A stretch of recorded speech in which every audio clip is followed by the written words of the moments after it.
it's really safe to say that all of you realize the importance of reading, and fostering the love of reading at a young age is a really wise thing to do. Hi, welcome to Around the Town with Marilyn Forbes. I know that a lot of you probably go to your local library to grab a book, and that's a great thing. But for those of you that don't live close to a library, there's a wonderful organization that is actually installing these cute little libraries all over the area. And today's show, we're going to tell you about the libraries, what they are, how they work, and how maybe you can get one in your town, in a local park, or even in your yard. So sit back, relax, and enjoy the show. Well, it is my pleasure now to welcome Jessica to our show, and she is going to tell us all about these really fun, wonderful, unique little libraries that are popping up all over the area, and we hope to see more pop up. Jessica, welcome to the show. Thank you so much for having me. Okay, first of all, now, I told you we're going to start you at the very beginning. Sure. How did this all come to be? So I am part of an initiative called the Fayette Leaders Academy, which is a Fay Pen project that brings together leaders in the community to gather, learn skills. And each year, the Leaders Academy does a project. And the project is up to the academy as to what they want to do. So when we were selecting ours, we started really by saying, okay, if there was one thing that you were super passionate about, what would it be? And we went around the room like that. I can't say this was my idea. I said youth sports. But Justin Grimm, who's a learning facilitator at the CTI, said youth literacy. And so through that, we started talking about potential ideas for it. And we landed at the Little Free Libraries, which is something I had heard of several years ago, probably. We have one that came up in my area, and from there it just kind of took off. Okay, so now you guys decided that this was going to be your project. Okay, so then what was step 2? How did you go about actually starting to launch these lovely little libraries? They're so adorable. So how did you guys go from there? So step 2 was really to decide how we were going to fund it. Thankfully, we have some wonderful members of the community who stepped up. We asked for sponsorships of the library that would pay for the materials, and our students at CTI actually constructed all of them. Yeah, they built all of them, so there was no labor fees, but there were material costs and sponsorship costs, as far as there's a fee to be on the world map with the Little Free Library. So members of our community, local businesses and organizations, really, we had sponsorships for all 15 in no time. Oh, that's wonderful. Now, one thing that I know Jessica told me whenever we talked previously, she was surprised, is this little library, there's actually a map all over the country, all 50 states, all over the world. Mm-hmm. There was none in Fayette County. Right. So that's where you guys took off. Yes. And you did 15 of these, correct? We started with a goal of 10. Okay. So we thought, okay, we'll do 10. And once we saw the overwhelming response, we thought, okay, let's do 15. And then we realized that there was a lot more work involved with 15 than we expected. So, but we managed to get them all done. CTI was wonderful with us, and they actually did the installation as well. Now, when did they actually start, the students? Did they do these in the springtime, or when did they complete these for you? They started construction in the fall, and they finished them. They were all in place by the end of May. Oh, excellent. Okay. Mm-hmm. Now, there's 15 of these. Yes. Now, they are in different parts of the county, and I know off the top of your head you don't know exactly where, but just give us an idea as to where we can find a couple of the other ones that are located. Sure, absolutely. So we have them as far up as Jumonville Christian Center. Okay. We have one in Hutchison Park. We have one at the Inn at Lenora's. We have several in Connellsville at the Canteen, and at Cobblestone Hotel, the new hotel on the trail. We have Fairchance and Smithfield Borough, Keisterville Community Center. So they're really spread widely everywhere. Now, did you guys have like an idea as to where you wanted them placed, or was it just kind of whoever wanted to take one got one? It started off as, let's put them in areas that did not have access to libraries. Okay, that's really where it started. And so we went with that. We did have some trouble finding people to host the locations, I think only because the obligations were unclear. So all we really asked of the site hosts is, let us put it up, and if you see that it's broken, let us know, or that it's empty. But really, they weren't obligated to do that. So then it became, once we got it into some places that didn't have access to libraries, then it kind of became, where else can we put them? Well, now we want to explain to you exactly what a little library is. Yes. Okay, tell us the idea of what it is we have here. Certainly. So the library itself is hopefully going to become community self-sustaining. The idea is take a book, leave a book. So you can come and visit the library. You can take any book you like, take it home, keep it if you want, or read it and bring it back. You can bring your books to the library and donate them for others to read. I know I have 2 young children at home. We have 1 million books, and so it's a good place to put them rather than than just toss them or, give them out to Goodwill or something. So this is really a community initiative. And as you can see, there's no sign in, no sign out. There isn't any type of registration process. Just come, 24 hours a day, literally, Absolutely. 7 days a week, anytime that you want to grab a book. Now, is there a certain age group that this is geared towards, or what is the goal with the Little Libraries? So the Little Free Library organization in general is any book. We started out really thinking we would like to go the route of children and preteens. That was the group we were most concerned about, having access to books, especially in the summer when school is not in session. They don't have the ability to visit their school library. But in reality, we understand there will be adult books, really any variety of book. There are 2 shelves, so we kind of said, okay, well, maybe the grown-up books can go on the top shelf and the children's can remain on the bottom.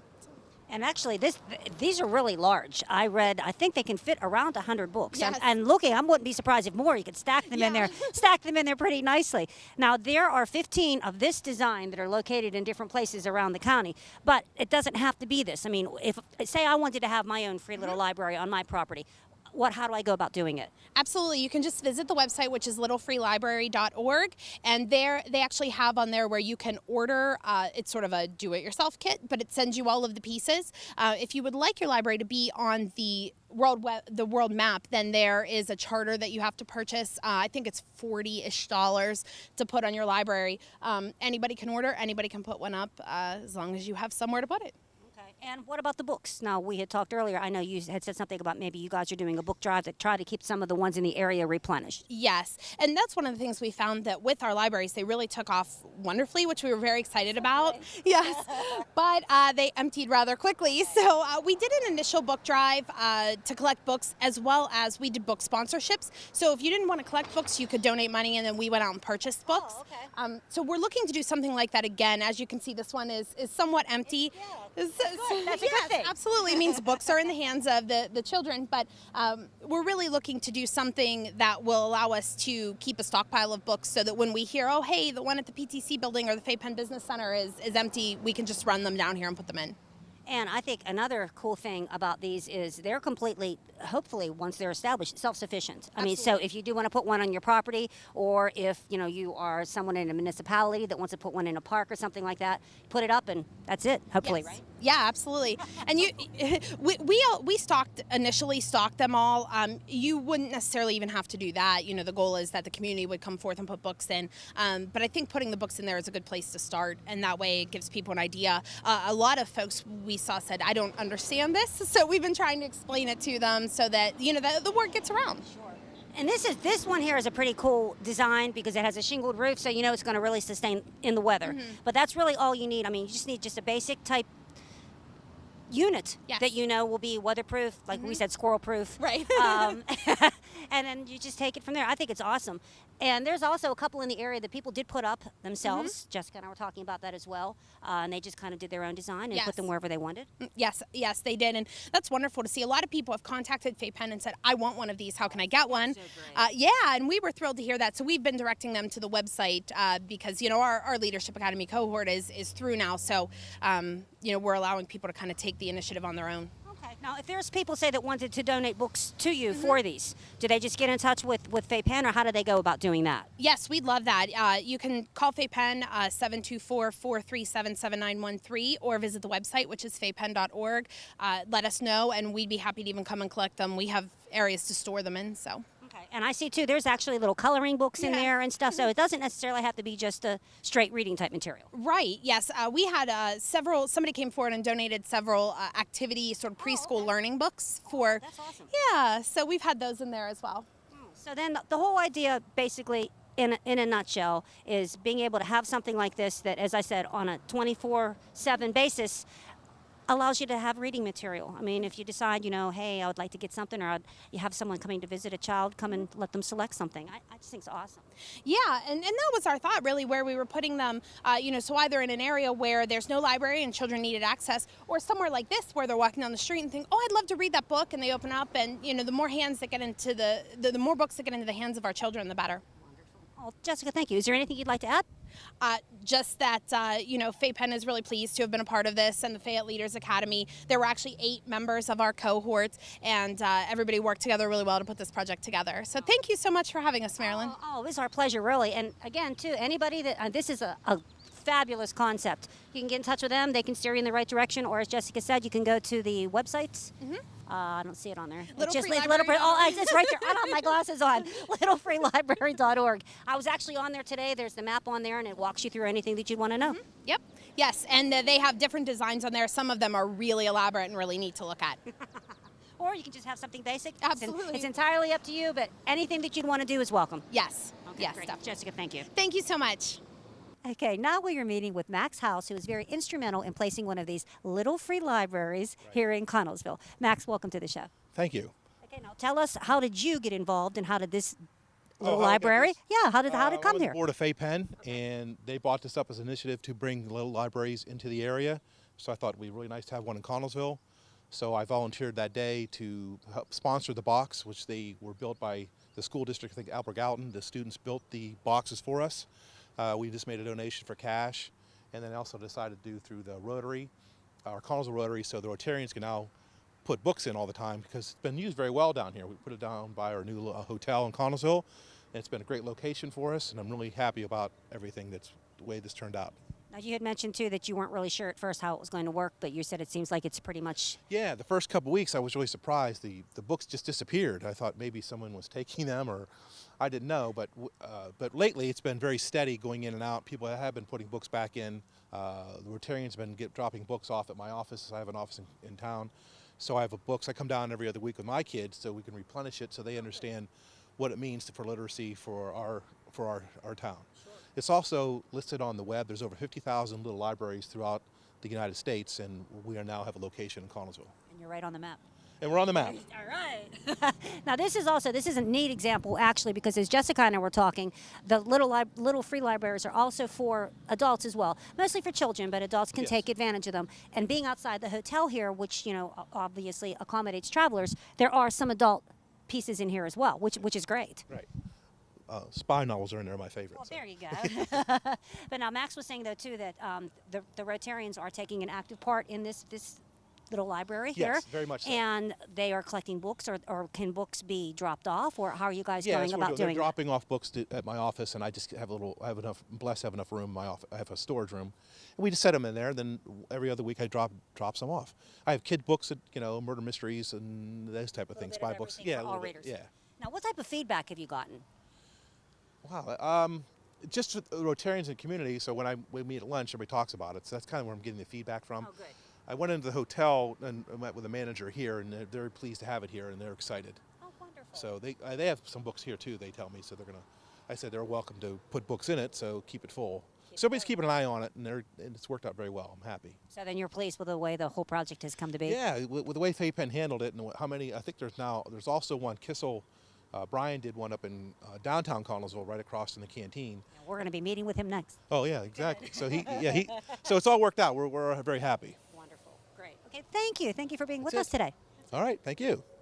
Okay, now for our third stop today, we are here in beautiful downtown Connellsville, and I am here with Brian Kissel, who actually is the second sponsor of the second box located here in the city. Brian, welcome to the show. Thank you.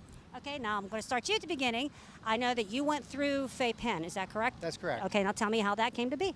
I sit on the Fayette Penn Executive Board, and when Jessica brought the project to the Executive Board for Fayette Penn to sponsor it, we fell in love with the concept, and as we learned more about it, we knew we had to participate. So he was like, you had to have one. Absolutely. Now, one thing that we've been talking about is that these boxes, the 15 here that went through Fayette Penn, are all uniform in construction. This one is actually really uniquely placed, though, and one of the little planters here. Tell us how that came to be. That's awesome. Well, we were originally going to put the box across the street at the canteen, but because of the logistics, it didn't make sense there. And Michael Edwards and Dan Cox came up with the idea of repurposing one of these planters and using it as the foundation for the box here. So when they brought the idea to me, I've said absolutely. It looks wonderful. So Now, as you can see, this one here, this one is pretty nicely stocked. Yes. What type of feedback are you getting as far as usage and stuff? Do you think people are using this? And absolutely, we've had people thank me for sponsoring it, and also wondering, how to use it, what they're supposed to do. And so we explain the program to them, tell them about the website. You were just explaining to me that you were away and didn't have any books, and That's so you went on the exactly right. website and found one, and that's its whole purpose, is for it to be a location to supplement the libraries where you can go and find reading material, and so we're excited to be part of the process. and it's working for you. It is working. Now, I know Max had explained that he goes through Rotary as far as getting books and stuff to replenish the one that is taking care of. How are you going to go about keeping this one replenished? Well, we're in the process of really relocating our office about 2 doors down. So as soon as we move in, and we're going to have a big marketing promotion and a big open house when we do that, and we're also going to introduce our sponsorship here. We had hoped to be in by now, but the building is taking a little bit longer to finish, which it is what it is. So, Sure. but and then we'll monitor it, and we'll make sure that it's stocked, and we'll work with our clients who want to donate, because books sitting on a shelf collect dust, but Yeah, that's- books isn't- in isn't these that types true? of boxes get read, and That's wonderful. it's exciting to see children's books and adults books, because it's really for all ages. Right. So basically, then you're really happy the way that this has turned out. Absolutely, yes. We're very excited to be part of this worldwide, one of 50,000, and we That's have one amazing. we have 2 in Connellsville. Yep, 2 and 1 so far. So far. Who knows? That's After right. the We show, may they have may more. be all over the place. Absolutely. Well, that's the whole idea, though, is to make reading more accessible to everybody. And Absolutely. it's such a cool concept. It's a fun concept, and thank you for being a part of it. You're very welcome. Thank you. And Thank thanks you for being on the show. Oh, thank you for having me. I appreciate it. Thank you. Well, folks, there you have it. I hope you enjoyed the show. And as Brian pointed out, really, all you have to do is go on freelittlelibrary.org to find one of these in any area you're at. I was really thrilled to find one on Tybee Island in Georgia whenever I went on vacation and realized I didn't have any reading material. So they're really out there, they're everywhere, they're fun, and if you want to maybe get one of these yourself, you got all the information on how to go about doing it. So again, folks, I hope you enjoyed the show, and remember, keep smiling, keep dreaming, and keep watching.